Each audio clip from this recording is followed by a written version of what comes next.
Both teams had 5 players in double figures for both of these teams. And that is a shock because you would think this game would be a little closer. Because New York, they got 5 guys in double figures. 3 of their guys are in the 20s. You got Karl Anthony Towns, who had a monster game if you're looking at the stat sheet for his 24 points and 18 rebounds. He was on the glass. 9 for 20 from the field. And Brunson had to at least get a 40-piece today to beat those Celtics. They had the spreadage around for the scoring, but it just wasn't enough. They couldn't stop the Celtics. The Celtics are a tough team. NBA champion team that's going to repeat this year. We called it last year that they was going to win it all. Wasn't a surprise to anybody. I'm pretty sure a lot of people jumped on that bandwagon. But this year, they look even sharper than last year. And it don't have nothing to do with JT, Jason Tatum. It's about who he has around him that's dangerous. Everybody on this team knows their role. They have combo players all over the floor. They're tough out for anybody. And I just don't see anybody taking this team down in a 7-game series. No way. They're too deep. Nutrition. They're healthy. And they have 2 dynamic scorers that could put the ball in the hole down in crunch time. When a game is on the line, they have 2 scorers find their own buckets and put them down. It's going to be hard to beat a team like that that's gritty, spreads the ball around. Jason Tatum is as efficient as you can be with that ball. Drive, and when he decides to shoot, it all comes together. It's balanced out. The man is unstoppable. This Boston Celtics team is going to ride this thing all the way to the finals again. Cleveland Cavaliers is going to challenge them. That's the only team in the East is going to give them a little pressure, a challenge when it comes to the playoffs. Ultimately, the Boston Celtics will take them down too, but Cleveland Cavaliers will have a great shot at pressing this team maybe to 5 or 6 games. But other than that, Jason Tatum, great floor game, 25 points, 9 assists, 10 rebounds, almost messed around and got a triple-double. 3 for 10 from the three-point line, 8 for 20 from the field. 25 points. Then you got Porzingis dropped in 15. Then you got Drew Holiday putting 14. Derek White, 19, who was 5 for 6 from the three-point line. Jaylen Brown, 24 points. He grabbed 8 rebounds. 10 for 21 from the field. So this team didn't really play their best this afternoon. Still handled the Knicks. Badly. So this team is a tough out. And whoever matches up against them at any time in the playoffs, they're going down. And I could see a lot of sweeps along the way to the finals for the Celtics team. Depending on who they're going to play, first round, second round, they will sweep. No doubt about it. This team is tough out. And for the Knicks, what they need to get more defensive-minded, whether that's forcing Cat to play more defense. I don't know what the problem is, but they're going to have to pick their poison, especially when they play teams like the Celtics, guys with these mega superstars. Are you going to allow the role players to kill you, or are you going to allow the superstars to beat you? Got to pick your poison. You can't have everybody on. Can't do it. And the way I would go about it, I'm shutting everybody else down. Let Jason Tatum get his 40. Let Jaylen Brown get his 40. That's 80 points. Somebody else has to cover the difference. Shut those guys down. Play JT, Jaylen Brown one-on-one. Put your best defenders on them, and whatever happens, happens. But do not allow role players to pitch in while they're going off. You won't have a shot. It will turn into a blowout. And that's what the Knicks faced. A complete blowout and could contain anybody. You have to have Jalen Brunson scoring 40 to 50 points for you to have a shot to beat the Celtics, especially in this game. The spreadage was good. Everybody got involved. Everybody scored. But you needed somebody to go completely off in this game. They couldn't do that. And for the Celtics are good enough where JT don't have to get off all the way. Jaylen Brown doesn't have to get off all the way. Balanced attack. Balanced attack is good enough for them to win it. Why? Because they play both ends of the floor. Everybody know their roles. Nobody play outside of their roles. They run up and down the floor. They're matching up. They're rebounding. They're hitting shots. They're scrappy. It's tough. I don't think no one can beat them in a 7-game series. I don't think no one can. So 105-18, Boston Celtics took down the New York Knicks. Not a surprise to a lot of people, but you expected the Knicks to compete a little more, make it a game at least, not let it get away, and they got away from them badly. They came out real flat in that first quarter. Think about the Celtics, man. You got to jump on them early, not just to try to blow them out, but stay in the game. You got to match them force with force. If you don't, this game is going to get out of hand. It's going to get away from you. It's going to get away from you. So Knicks fall down 105-118. Next game up in this prime time matchup, as you see, Golden State and the Dallas Mavericks. Another blowout. I'm thinking I'm going to be watching some good basketball on this slouchy Sunday, and I'm looking at blowouts. Teams who just can't stay in it. Now, I expected Dallas to play a little better, and I thought Dallas could probably sneak out a win. I really did. But I was fairly wrong because Golden State, they said if it's prime time, it's our time. And that's exactly what Golden State did in this game. They came out with some energy and some force. They jumped on the Dallas Mavericks as soon as they cut the lights on in the arena. They was all over them. They had no chance. Dallas Mavericks offense seemed scrappy. It was like whoever got some space, shoot the ball. Because the Warriors was all over the place. Defensively. Offensively, spreading the ball, cutting and slicing like Golden State do. Precise passing. And shots were dropping. Shots were dropping. They didn't have a chance in this game once they got rolling. Jimmy Buckets, former Miami Heat. That was a big addition. It was. He stabilized them very well. It's like he came and he calmed them down. When Jimmy Butler's on the floor, there's multiple things that he can do. Everybody already know this. Set up the offense, right?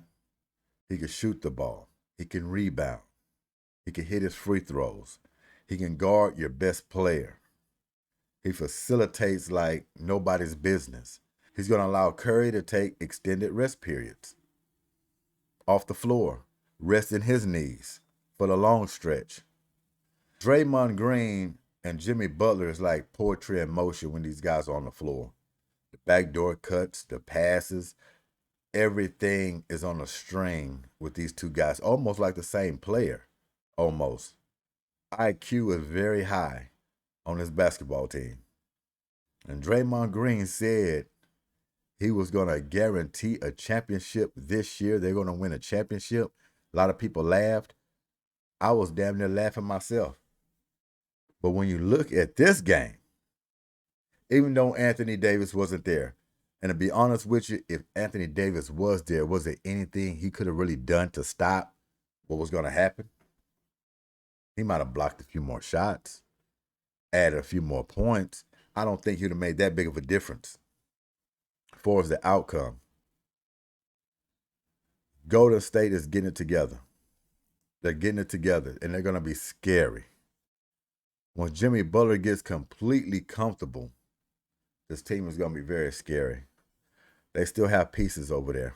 All they needed was one more guy like a Jimmy Butler just to relieve some pressure, who's like a utility knife that can do a whole lot of things on that floor. And they have that. Curry goes out, the point production can stay up. So they're dangerous. And as you see on this image, they put the Mavericks in a chokehold. And they didn't let go until the ball dropped. Unbelievable. I expected more from the Dallas Mavericks, even without Anthony Davis. So they failed. 102 to 126 to the Golden State Warriors. I'm looking at the box sheet.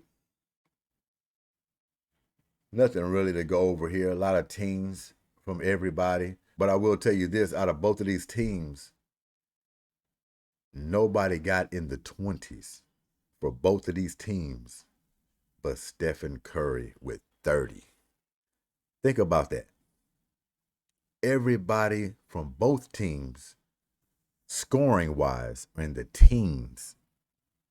No one else touched 20s but Stephen Curry, who had 30. That's a stat for you right there. Wow. So that just lets you know, alone for the Dallas Mavericks, just not enough scoring punch to keep up with these Golden State Warriors. Teams are not going to do it. Not going to do it. Runner up, the game that just went off. Man, these were some doozies. These were some doozies. I mean, primetime matchups. I mean, look at this. You got the Knicks and the Celtics.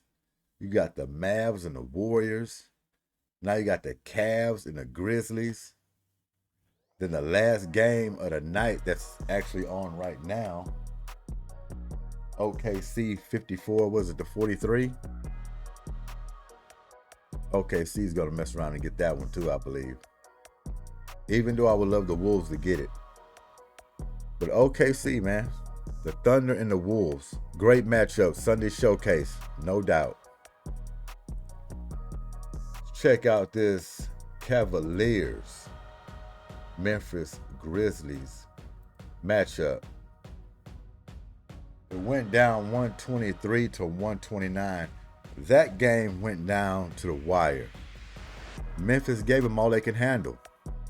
But Donovan Mitchell, who's having a hell of a season, I might add, they'll tough out. Didn't even have Garland out there. That's how tough they are. That's how tough they are. 33 points, 6 assists, 4 for 8 for the three-point line, 11 for 23. Nice game by him. Nice game by him. We've seen him have better, but it was a nice game to pull out the win. Evan Mobley, he had an outstanding game. The guy almost got a triple-double. Evan Mobley, upcoming superstar. 25 points. 3 blocks, I might add, to go with this stat lineup. 8 assists for the big man. 13 rebounds. 10 for 20 from the field. Outstanding. You got a big man playing like that with Donovan Mitchell, it'll be lights out. Lights out. Look at Ty Jerome, 26 points. What? 5 rebounds for the guy. 3 for 7 from the three-point line, 9 for 16 from the field. Little diamond in the rough right there. Pretty much everybody else in teams. Ja Morant with 21 points, 10 assists, 2 for 4 three-point line, 6 for 13 from the field. Ja Morant, 6 for 13 from the field. Now you know what I'm going to say on this one. You ain't going to win no game if you're a superstar. Put up 6 for 13. What did he not do? He didn't unload the clip. Superstar player in a primetime game like this, and you lose, and you have 13 attempts, that's a no-go. Ja Morant knows that. He has to be very, very much more aggressive than that if you want to pull out a win second half of the season against a powerhouse like the Cleveland Cavaliers. No way. Another thing I didn't like in this game, Ja Morant, sometimes he does too much smiling. I know he's this tough guy.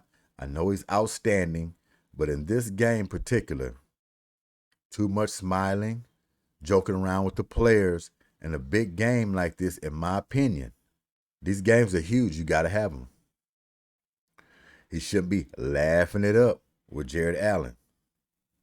After the buzzer sounds off, he just run around there playing. You saw how he jump up, dunk the ball, turn around with a little bit of smiles.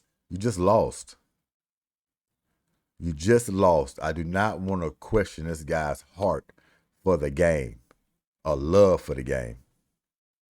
Don't fall in love with losing. So Ja Morant, I don't like that after a game. Hey, you could call it what you want. Oh, just having fun with the guys or whatever. I still play hard. 6 for 13. Your numbers are a little higher than 21 points. More aggressive instead of passing all night. And I know you got bodies all around you, but if you want to be a superstar in this league, you find a way. Ain't no defense in the world which is getting the ball off your wrist.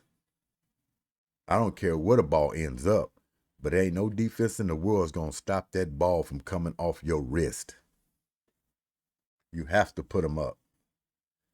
Stop all that joking around with the players, especially when you're losing. Do that when you're winning. That bothered me a little bit with Ja Morant. So we don't want to start questioning that. We'll keep an eye on it, but we do not want to question that his love for this game, for his wins and losses. Do losses really affect him? That's going to be the question.